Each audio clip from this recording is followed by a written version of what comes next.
God, that game shed years off my life. If the Jets basically lose 2 at this point, they're done. They've been done for a while, but mathematically wise, it's down to the final stretch. They've left it until the last minute to possibly try to get into the playoffs.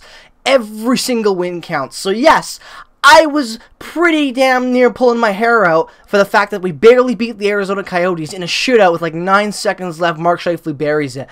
What's going on, ladies and gentlemen? Welcome back to Recap Reaction Game, 67, I believe, out of 82 for the Winnipeg Jets 2021-2022 campaign. I'm Peg City Hockey. Welcome. Make sure to subscribe regardless of the team that you root for. Also, sign up for the BetUS account. Link down in the description. Must be 19 plus to play. Know your limit. Play within it.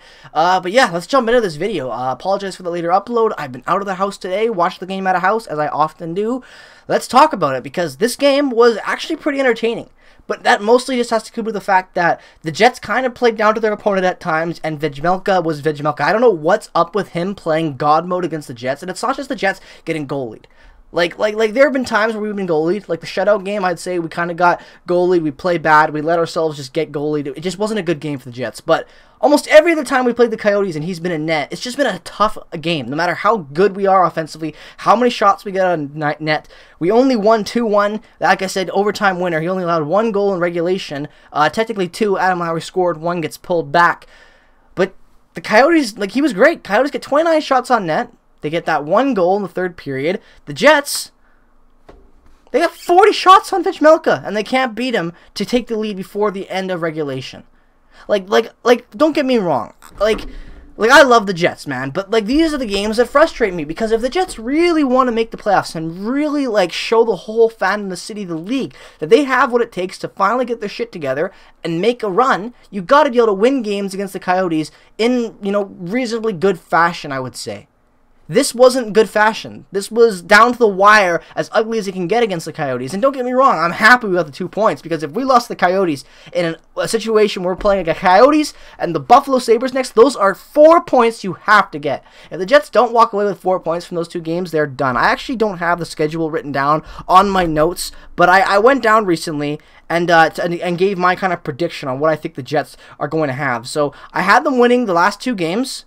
I have them winning against Buffalo. That's where things start to get tricky. The Jets need to have put together a really damn good stretch, not to mention the fact, like I said, they can't lose 2 games in a row. If they do, they're done.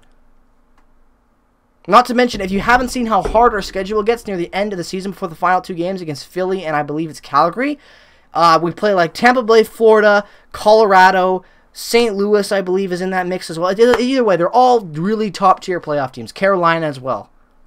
So the Jets need to win these must-win games. And tonight was an example of the Jets playing decent hockey, but not to the best of their abilities and taking advantage of a weaker opponent. They played down to their opponent tonight. Were they doing that the entire night? No.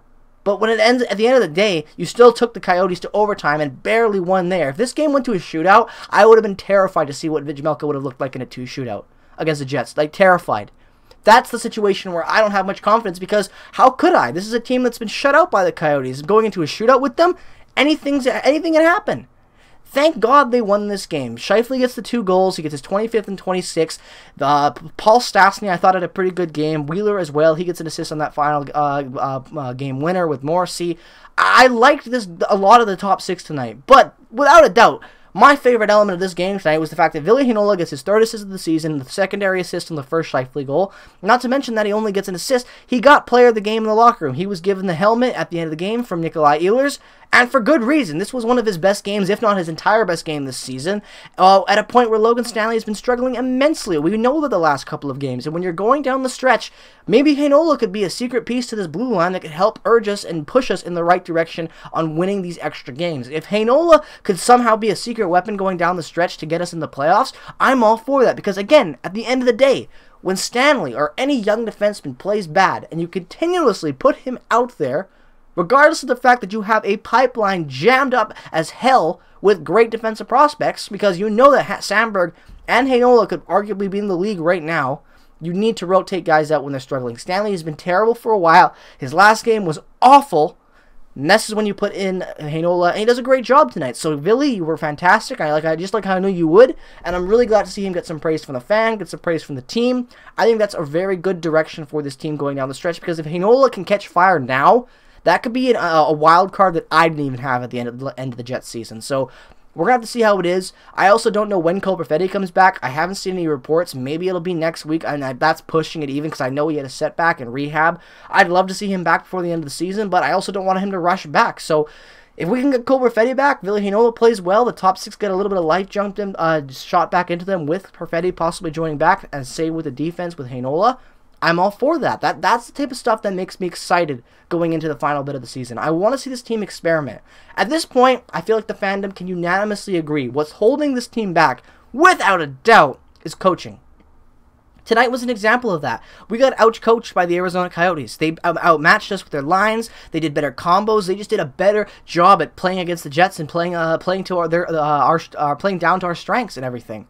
They matched up with us perfectly tonight. They knew how to take advantage of all of our weaknesses. That's just not because the Jets also play down, but just because they have good coaching on that side and we don't.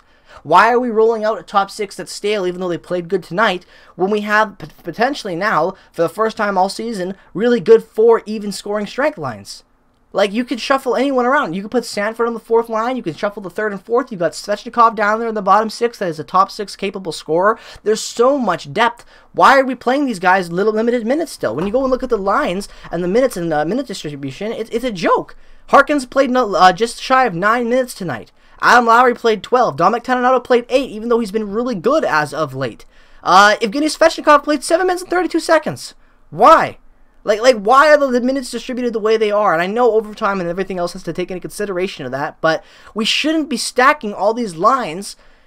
And for what? When we have all these guys, Appleton can score anywhere, so can Sanford. These guys are good at playing depth roles like that. We need to adjust the lineup to incorporate these players and have a better, more lethal offense at all times. We can't just roll out 1 or 2 lines and then maybe get lucky when we get a goal from the bottom 6 occasionally. Adam Lowry's been great as late, but how much longer can we ride Adam Lowry's goal streak in his offense before the 3rd line just doesn't have much offense left? We need to distribute things, and this is a game where, in my opinion, it sets a path going into the next couple of games, because we play Buffalo, take advantage of a weaker opponent, improve off of the weaknesses you had tonight, and that's how you can keep this stretch kind of going, keep these wins going, and finally, maybe, just win 3 games in a row!